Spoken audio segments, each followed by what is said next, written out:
I sort of feel like I'm in a press conference right now. Hi, Kenji here, and today we are going to be addressing some issues and doing some additional audio tests with the Zoom F2. So, I've already done some audio tests with the Zoom F2, but the audio test that I did was with the included lav mic, and I felt that that was actually a pretty fair test for people that wanted to figure out what they actually get in the box and what they should really expect regarding the sound on the lav mic that is included with it. So before we jump into that, I just want to say that right now I'm still trying to reach my minimum number of click-throughs and purchases on my Amazon affiliate account. So hey, if you're gonna pick up one of these guys right here, it would actually do me a huge favor if you go ahead and use my Amazon affiliate link below. It doesn't cost you anything extra, but it helps me out a ton. So let's get back into it. The first thing that I want to actually say is thank you very much for all of your comments and all of the attention that you guys are actually giving to my videos. It actually really helps out a lot. And I love that you guys are viewing it and you guys are commenting it and you have all these questions. So I love all the engagement that I have on the videos. It basically means that I'm actually kind of hitting the mark with producing some content that you guys actually like. So I made the unboxing video and then I also made my review video. Now the thing is that with the Zoom F2 over here, on both the unboxing video and in the actual review video, it was interesting. I got two different people asking a question about a popping sound that you can actually get on here if you were to, I guess, jostle or push on the connector. So as I basically said before, with the Zoom F2 over here, you actually have a locking connector over here on the top. Now, the lav mic that is actually included inside here actually has, I'm going to try to keep this in focus, has a locking connector that goes into here. So if you want to basically connect it, all you do is you take the male jack and you put it into the female jack. And then after that, you just screw it down. It's super easy, right? And once you screw it down, it's in there pretty solidly, right? The thing is that what people were asking is that they were reading somewhere that if you were to actually fiddle with this connector a lot, it can actually cause a popping sound that gets recorded through the mic. And that basically happens because there might be a slight intermittent connection inside the jack with the actual connector. Now, some people are saying that they were hearing a popping sound while using this. Now, in my long-term tests, or should I say on my actual field test where I had this clipped on my pocket for over 2 hours inside my shop, I actually went through the entire audio because I post-processed the video, and I didn't hear any popping sound at all. And I felt that that was a pretty realistic field test. Now, once the questions started coming in about the popping sound, I wanted to, help these guys out and actually do a test that actually specifically addresses that. So I basically did two tests. One, I basically did one where I actually bundled up the cable just like this over here. So it actually puts a decent amount of weight of the lav mic on this connector, and it's all in one spot. Now, I did a test where I basically had it on here and then I screwed down the actual connector, and then I basically just shook the mic around. And I wanted to basically see whether just the weight of the wire would actually cause the popping sound. Because I felt that that was actually a pretty realistic situation where you might actually have the wire kind of swinging around or something like that, and it might actually cause the connector to wiggle just slightly enough that it might cause a popping sound. So that was one test that I did. The next test that I did was actually a pressure test, is what I call a pressure test, where I actually take my finger and I actually push on the side of the connector. Now, when I actually push on the side of the connector over here, that actually puts a lot more force on the actual connector and actually moves it sideways a lot more than just the weight of the wire. So I felt by actually doing both these tests, it would actually give you more of an indicator of whether this is a problem or whether it's not.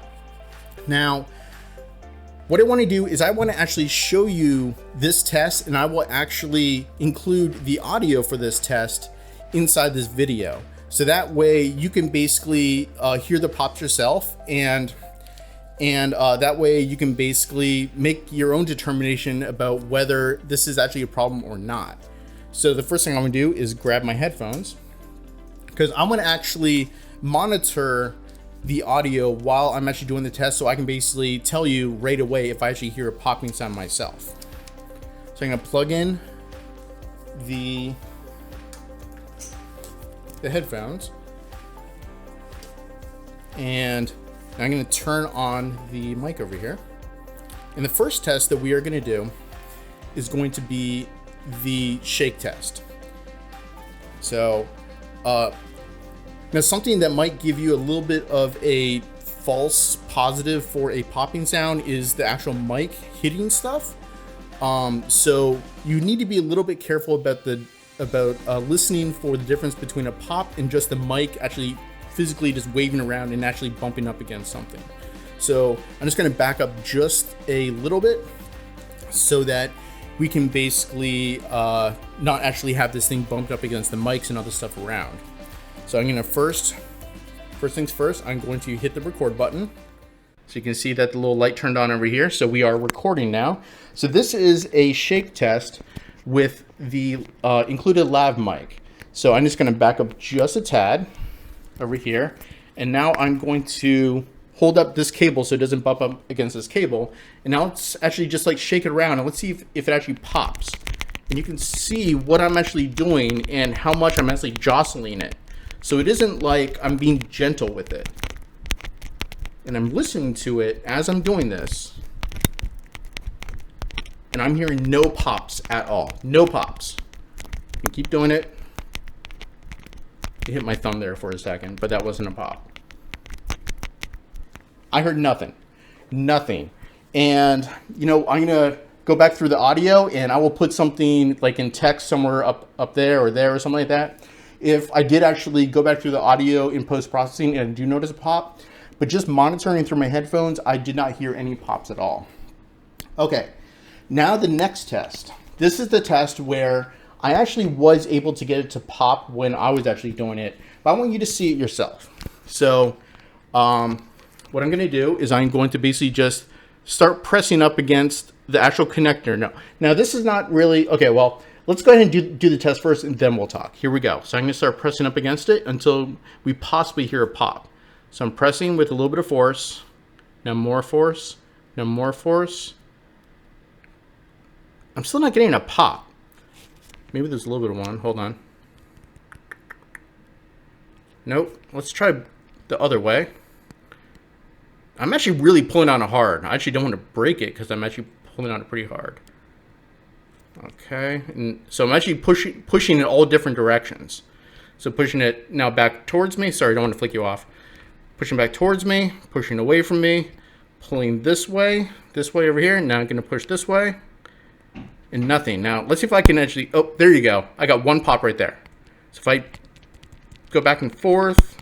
Oh, there's another pop right there. So, but I'm actually using a lot of force to do it.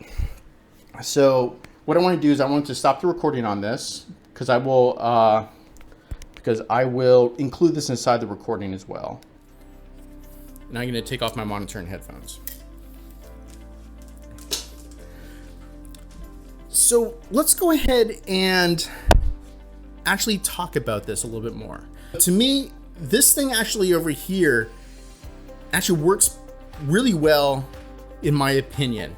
I've done a test, as I said, where I worked in my workshop for over 2 hours doing woodworking. I'm constantly moving around, and this was on my pocket, not like stashed in my back pocket or anything like that. It was on my side pocket, and I got zero popping. And as you saw, just the weight of the cable, which I think is a pretty valid test, just the weight of the cable being jostled around, this didn't cause any sort of popping inside of the audio. And then it's only when I basically took the actual connector and I started flexing it back and forth using a decent amount of force that it actually got it to pop a couple times. So to me, that means that I think this thing is actually working pretty well. Now, granted, I only have one of these field recorders. It isn't like I have 10 of them and then I can basically test out all 10 and tell you whether every single one performs exactly the way that this particular one does.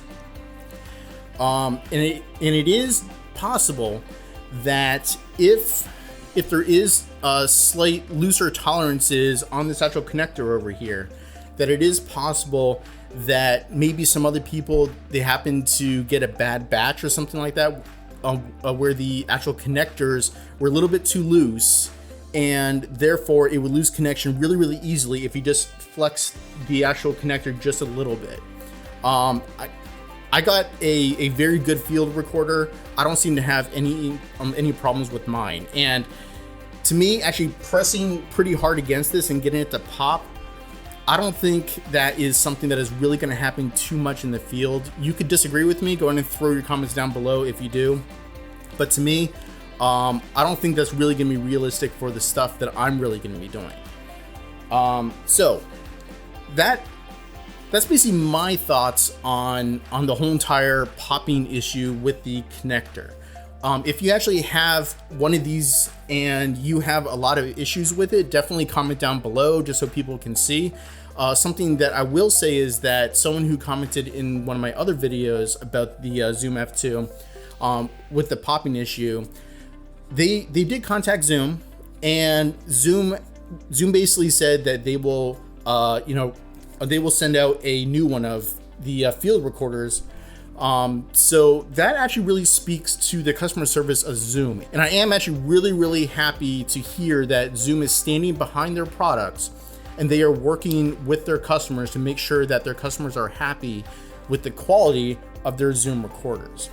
So let's go ahead and move on to the next part of this video, where I wanted to address some of the comments and questions people had about how does this actual field recorder sound with different microphones.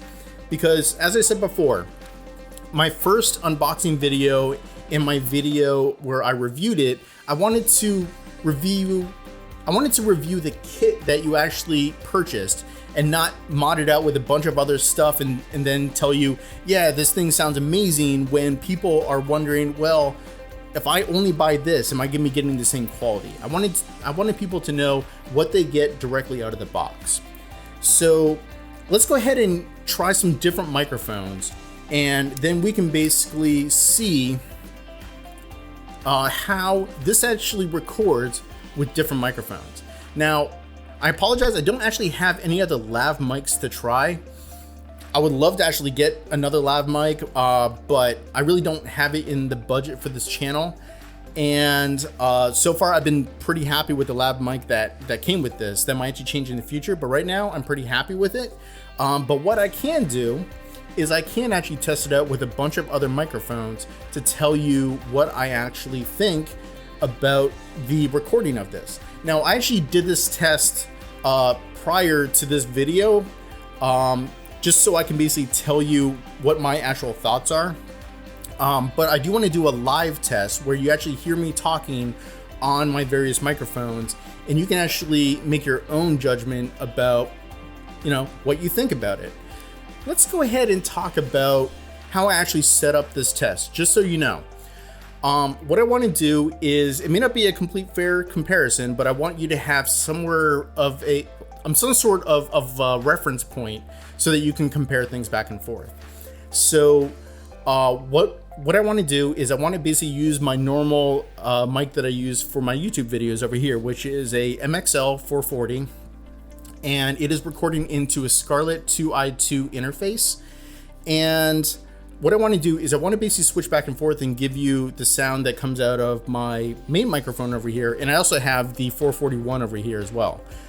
So both of these, like this middle mic right here, this one pencil mic, and my 440 right here, these are both going into my Scarlett 2i2 interface for right and left, and one also serves as a backup as well.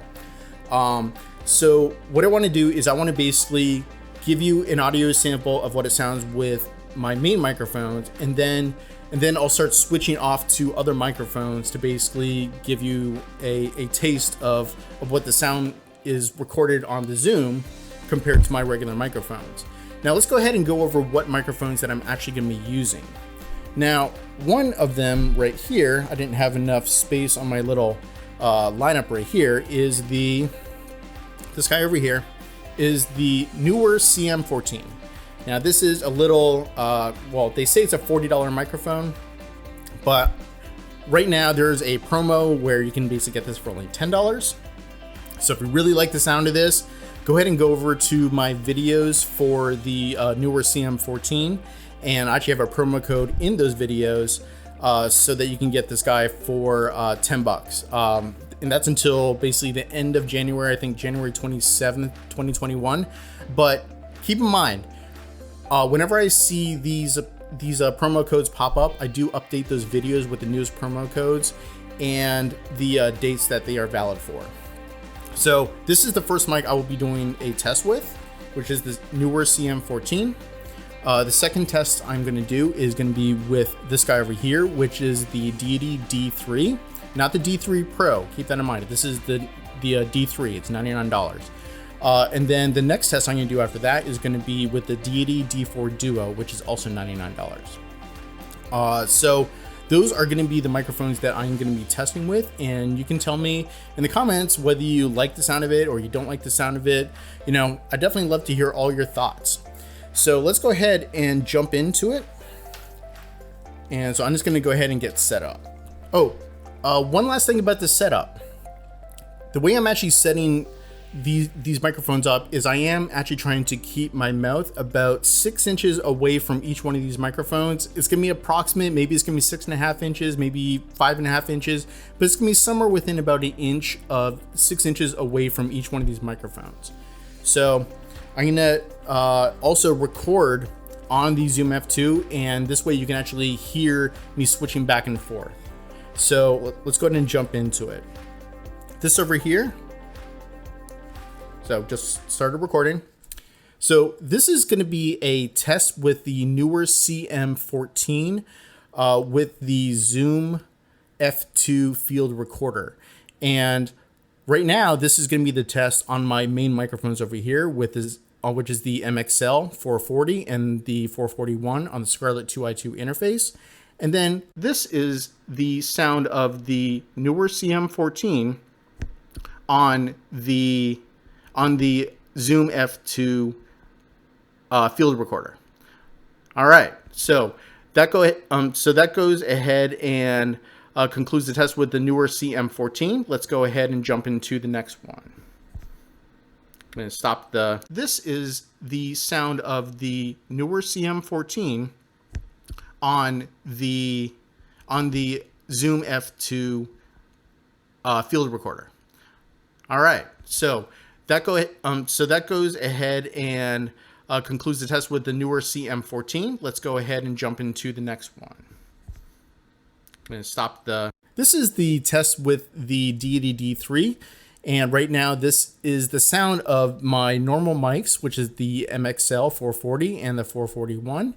And this is being recorded in the Scarlett 2i2 interface. Now, this is the sound of the Deity D3 being recorded on the Zoom F2 field recorder. And I hope that you like the way that this sounds. Maybe you can actually tell me down below whether you like the sound or you don't like the sound. Tell me down below. This concludes the test with the Deity D3. This is the sound of the Deity D3 being recorded on the Zoom F2 field recorder. And I hope that you like the way that this sounds. Maybe you can actually tell me down below whether you like the sound or you don't like the sound. Tell me down below. This concludes the test with the Deity D3. This is a test of the Deity D4 Duo. Now, this is how my voice sounds on the MXL 440 and the 441, and this is being recorded on the Scarlett 2i2 interface. And now, this is how my voice sounds when I am being recorded by the Deity D4 Duo on the Zoom F2 recorder. I hope you like the way that my voice sounds on this, and if you do like it, go ahead and tell me down below. Or hey, if you don't like it, also go ahead and tell me down below. I would love to hear your thoughts on whether you think that the Deity D4 Duo being recorded on the 32-bit Zoom F2 recorder actually sounds really, really good. This is how my voice sounds when I am being recorded by the DD-D4 Duo on the Zoom F2 recorder. I hope you like the way that my voice sounds on this. And if you do like it, go ahead and tell me down below. Or hey, if you don't like it, also go ahead and tell me down below. I would love to hear your thoughts on whether you think that the DD-D4 Duo being recorded on the 32-bit Zoom F2 recorder actually sounds really, really good. Now, I'm going to be reviewing that audio as I basically post-process this video. Definitely tell me down below which one you think actually sounds the best, whether you think it's the newer CM14, whether you think it is the DD-D4 Duo, or whether you think it's the DD-D3. And you could also basically tell me down below whether you think it sounds pretty good when it's being recorded inside of the actual Zoom F2 recorder.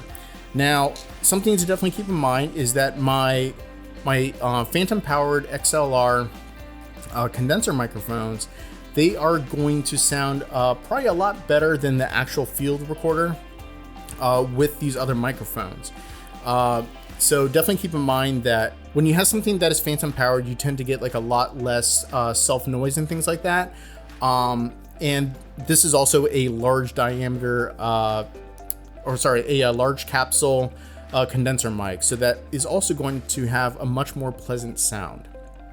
So if you have any further questions, definitely throw them down inside the comments below. I try to get back to people with my test results and the answers to their questions as much as I can.